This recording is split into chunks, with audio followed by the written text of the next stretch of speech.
Malagim na disgrasya sa Zamboanga City, patay ang driver at pahinante na isang dump truck na bumangga sa isang puno. Sugatan ng isang nakatambay sa lugar ng insidente. At nakatutok si Efren Mamak ng GMA Regional TV. Kita ang isang truck na nawalan ng kontrol at biglang bumangga sa isang puno sa Maria Clara Lorenzo Lobregat o MCLL Highway sa Barangay Victoria, Zamboanga City bandang 3:35 ng hapon kahapon. Agad itong inusisa ng mga nagulantang na residente. Sa videong kuha ng isang residente, kitang nagkalat sa kalsada ang lupang karga ng tumagilid na truck. Nasira ang ilang nakaparatang sasakyan at kusina ng isang bahay na nahagip ng nasabing truck.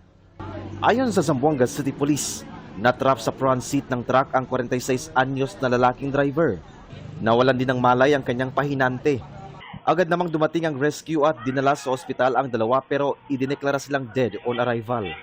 Habang nagtamo ng minor injury, ang isang lalaking residente na nakatambay sa lugar matapos tamaan ng karga ng truck. Batay sa investigasyon ng pulisya, biglang pumutok ang isa sa mga gulong ng truck habang bumibiyahe ito mula sa mataas na bahagi ng Barangay Lamisahan papunta sa mababang bahagi ng highway sa Barangay Victoria.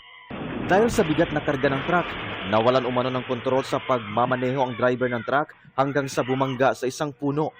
Sinusubukan pa ng GMA Regional TV na makuhanan ng payag ang pamilya ng mga biktima at mga nadamay sa insidente. Para sa GMA Integrated News, Efren Mama ng GMA Regional TV, nakatutok 24 oras.